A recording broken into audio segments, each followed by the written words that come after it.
इस कहानी की शुरुआत में हम एक नदी के ऊपर बने लकड़ी के पुल पर बैठे हुए दो बेयर कपल को देखते हैं जिनका नाम था पेस्टूज और लूसी। वो दोनों डार्केट्स पेरू नाम के एक जंगल में रहा करते थे और वो एक खास प्रकार के प्रजाति के भालू थे जो बाकी के जानवरों से काफी ज्यादा बुद्धिमान थे और बिल्कुल इंसानों की तरह अपनी लाइफ जीते थे। सालों पहले एक खोजकर्ता अपने खोजी दस्ते के साथ उस पेरू जंगल में आया था जो लूसी और पेस्टूज के साथ कई सालों तक जंगल में रहा, जिसके दौरान उसने लूसी को अपने शहर लंदन के बारे में बहुत सारी बातें बताई। उस खोजकर्ता के जाने के बाद अब लूसी लंदन जाकर वहाँ के लोगों को देखना चाहती थी जिसके बारे में वो पेस्टूज को भी बताती है। वहीं पुल से वो दोनों नीचे नदी में एक भालू के बच्चे को पानी में बहता हुआ देखते हैं जिसे वो किसी तरह बहुत मुश्किल से डूबने से बचा लेते हैं और ये सीन यहीं पर कट हो जाता है। अगले सीन में हम लंदन शहर में रहने वाले मिस्टर ब्राउन की एक फैमिली को देखते हैं जिसमें एक बेबी बियर होता है जिसका नाम था पैडिंगटन और वो ब्राउन और उनकी फैमिली के साथ ही रहा करता था। पैडिंगटन वही बेबी बियर होता है जिसे लूसी ने नदी में डूबने से बचाया था और उसने उन्हें अपने बच्चे की तरह पाला था।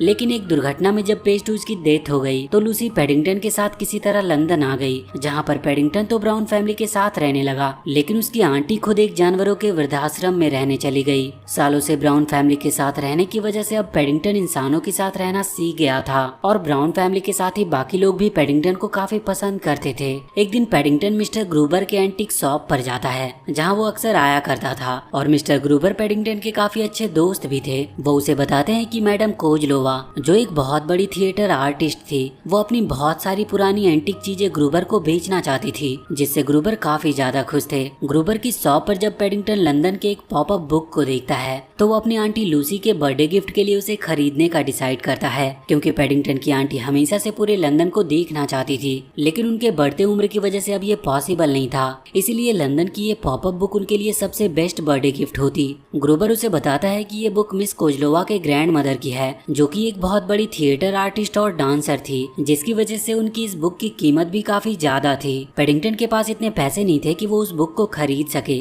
जिससे वो बहुत दुखी होता है और वो जॉब करके किसी तरह उसके लिए पैसे इकट्ठे करने का डिसाइड करता है ताकि अपनी आंटी के बर्थडे गिफ्ट के लिए वो उस बुक को खरीद सके। पैडिंगटन एक बार्बर शॉप में आकर काम करना शुरू कर देता है, लेकिन जब एक ओल्ड मैन शॉप पर अपना बाल बनवाने आता है तो पैडिंगटन गलती से उसे गंजा कर देता है क्योंकि उसे बाल बनाने के बारे में कोई भी जानकारी नहीं थी। जॉब जाने से पैडिंगटन बहुत दुखी होता है क्योंकि अब उसे कुछ समझ नहीं आ रहा था कि आखिर वो उस बुक को खरीदने के लिए पैसे इकट्ठा कैसे करेगा, क्योंकि ब्राउन फैमिली की भी फाइनेंशियल हालत ऐसी नहीं थी कि वो पैसों के मामले में पैडिंगटन की मदद कर सके। अब वो ब्राउन फैमिली के पास वापस आ गया था जहाँ पर जब ब्राउन फैमिली रात में एक मेला देखने जाते हैं तो पैडिंगटन भी उनके साथ मेला देखने जाता है। मेले में एक जगह पर मिस्टर फिनिक्स नाम का एक मैजिशियन अपना शो दिखा रहा था जहाँ पर पैडिंगटन भी ब्राउन फैमिली के साथ फिनिक्स का शो देखने के लिए चला जाता है। फिनिक्स जब लोगों की भीड़ में पैडिंगटन को देखता है तो वो उसे स्टेज पर बुलाता है और शो का उद्घाटन करने को कहता है। फिनिक्स वैसे तो एक बहुत बड़ा थिएटर आर्टिस्ट था, लेकिन वो छोटे मोटे शो करके ही अपना गुजारा करता था। फिनिक्स पैडिंगटन को बताता है कि मैडम कोजलोवा और उनकी ग्रैंड मदर की वजह से ही इस सारे फेस्टिवल और मेले का आयोजन किया जाता है और इसमें तुम्हारी जो भी विश होगी वो जरूर पूरी होगी। इस पर पैडिंगटन फिनिक्स को अपनी विश बता देता है कि वो तो सिर्फ किसी तरह लंदन के पॉपअप बुक को खरीदना चाहता है ताकि वो उसे अपनी आंटी को बर्थडे गिफ्ट में दे सके। लंदन के पॉपअप बुक के बारे में जानकर फिनिक्स पूरी तरह से हैरान था क्योंकि वो सालों से उस बुक को ढूंढ रहा था और पैडिंगटन बातों ही बातों में फिनिक्स को बता देता है कि वो बुक मिस्टर ग्रूबर के एंटीक शॉप पर मौजूद है। उसकी बात सुनकर फिनिक्स उसे बताता है कि मैं इसमें तुम्हारी कोई मदद नहीं कर सकता और इसके बाद फिनिक्स अपने शो को दिखाना स्टार्ट करता है और वहाँ पर ब्राउन फैमिली उस शो को खूब एंजॉय करती है। पैडिंगटन को भी इस मेले में काफी अच्छा लगता है और वो एंजॉय कर रहा था। अगले सीन में हम पैडिंगटन को एक बिल्डिंग के खिड़कियों को साफ करते हुए देखते हैं। दरअसल बार्बर शॉप से जॉब जाने के बाद पैडिंगटन ने पैसा इकट्ठे करने के लिए एक ये नया काम शुरू किया था और थोड़ी बहुत प्रैक्टिस के बाद पैडिंगटन काफी अच्छे से खिड़कियों को साफ कर पा रहा था। वो खिड़कियों की सफाई का काम अपने ही सोसाइटी में शुरू करता है और सोसाइटी में ही रहने वाले मिस्टर कर्नल की खिड़कियों को साफ करने लगता है। कर्नल कभी भी अपने खिड़कियों पर लगे धूल को साफ नहीं करते थे और न ही खिड़कियों से बाहर देखते थे, लेकिन अब क्योंकि पैडिंगटन ने खिड़कियों को साफ कर दिया था इसीलिए कर्नल खिड़की से बाहर देख पाते हैं जहाँ पर मिस किटी अपनी छोटी सी शॉप चलाती थी।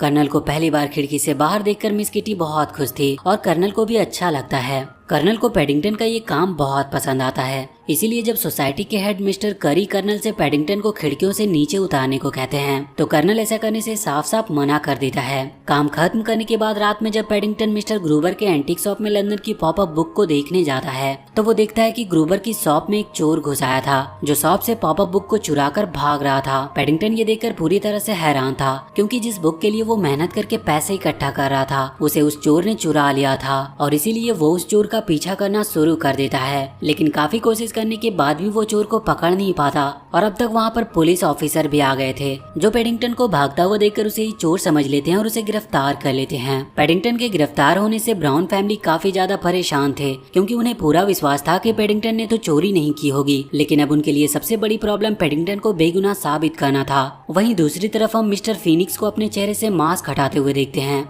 जिससे हमें पता चलता है कि फीनिक्स ने ही अपना भेष बदलकर उस बुक की चोरी की थी क्योंकि थिएटर आर्टिस्ट होने की वजह से उसे भेष बदलने का काफी अच्छा नॉलेज था। अगले दिन जब पैडिंगटन को कोर्ट में पेश किया जाता है तो वो कोर्ट के जज को देखकर पूरी तरह से डर जाता है क्योंकि कोर्ट का जज वही आदमी था जो बार्बर शॉप पर शेव करवाने के लिए आया था और पैडिंगटन ने गलती से उसे गंजा कर दिया था। गाइस वीडियो में आगे क्या हुआ ये जानने के लिए आपको वीडियो को लाइक करके चैनल को सब्सक्राइब कर देना और कमेंट में नेक्स्ट पार्ट के लिए लिख देना है।